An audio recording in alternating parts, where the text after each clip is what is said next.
อยู่บ้านน้องสาวพี่น้อยสบายดีเด้ออีหยังนี่พักนี่พักนี่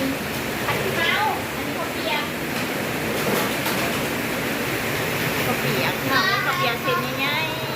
ๆมากินน้ำกันเด้อพี่น้องสบายดีป่ะลุงโดยสบายดีป่ะลุง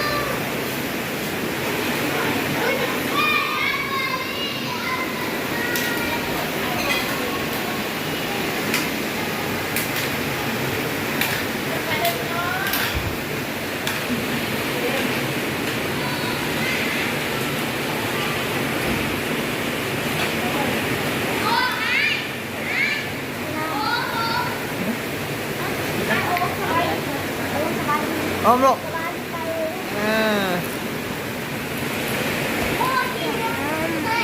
ไปกินไหมลูกไปกินไหม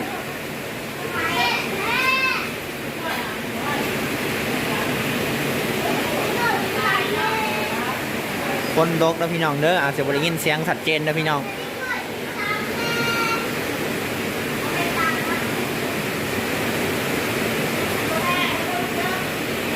นี่แหละพี่น้องโอมกับอ๋องนี่แหละแม่เล่าน้องสาวของดาวเรือง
คนกระตบพี่น้องเอ้ย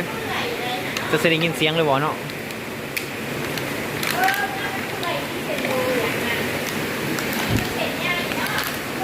ลวกไปลวกมาเหมือนเปื่อยพี่น้องเลย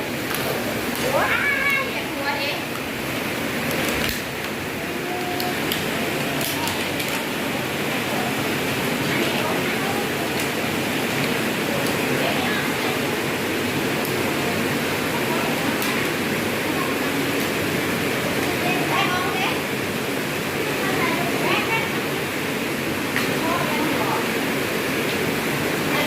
เอิญอองมารู้ไหมเอิญอองไหม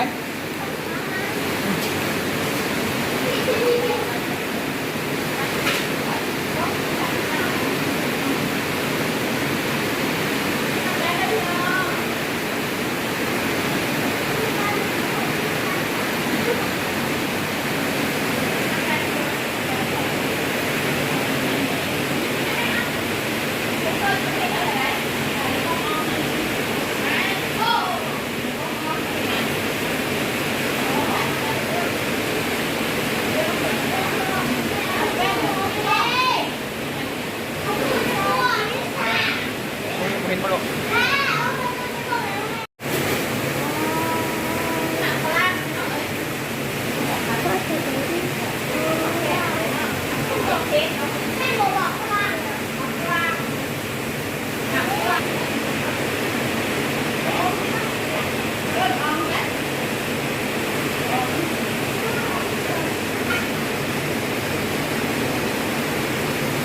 อันนี้สวยข้องไก่พี่น้อง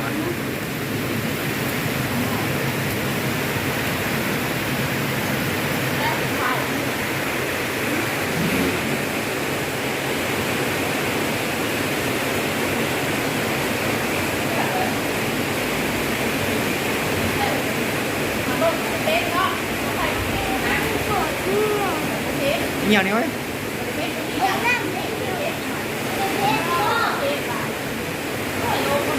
ไปเลยไปเลยไหม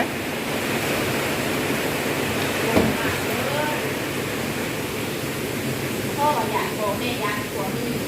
ตอนนี้เป็นผัวมีเขาเมืองใจเนาะ ใครเป็นมีนี่ ผัวมีน้ำเขาเมืองใจเมื่อไรอยากเป็นผัวมี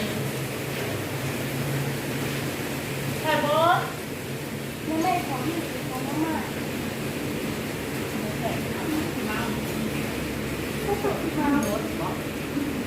อันนั้นเสร็จมันเปื่อยเด็กมันเปื่อยเป็นหน้า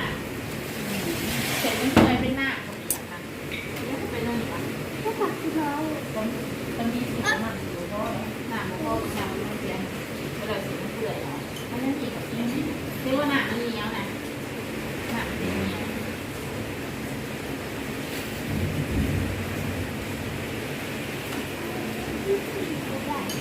แต่สุเพชรเนาะสุเพชร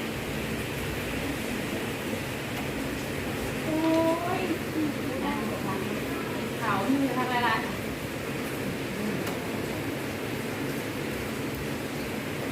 เป็นน้องเยอะเป็นน้องกี่ไหม ยังไม่แม่แม่โอ๊กนะแม่กินมา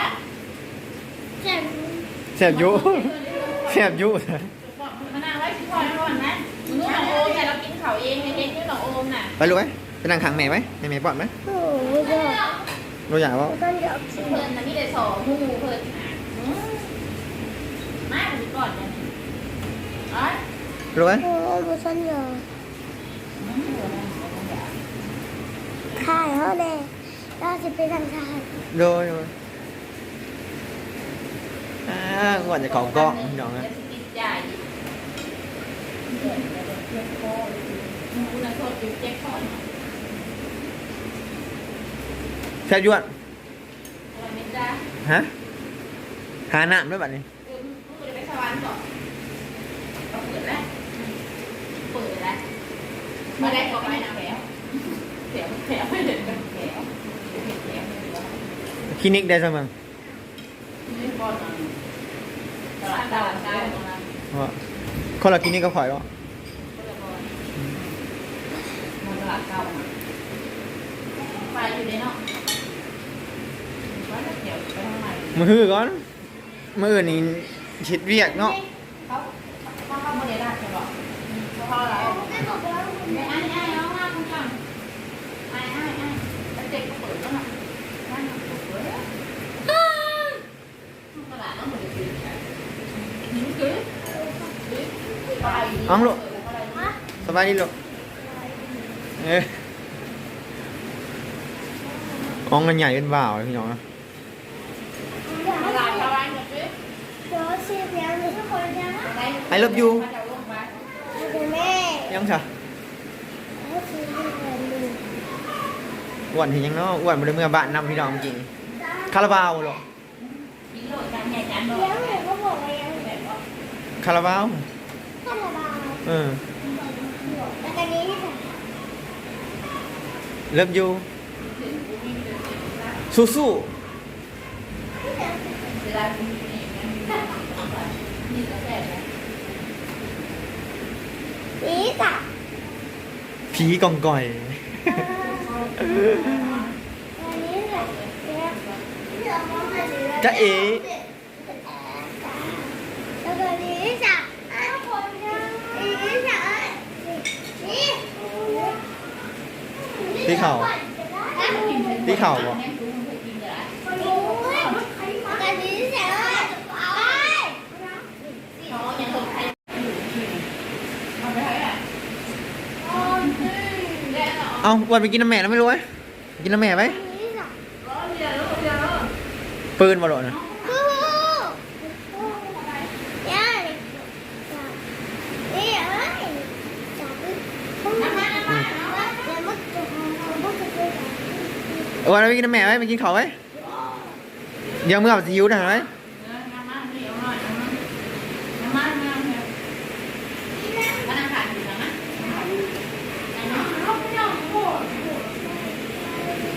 อันนี้นะคะอันนี้นะคะเลี้ยงอะไรเ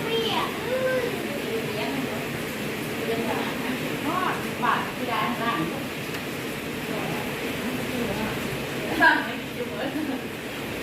ปลามันที่ดาพื้นล่ะปลาเบื่อปลางานของที่เรา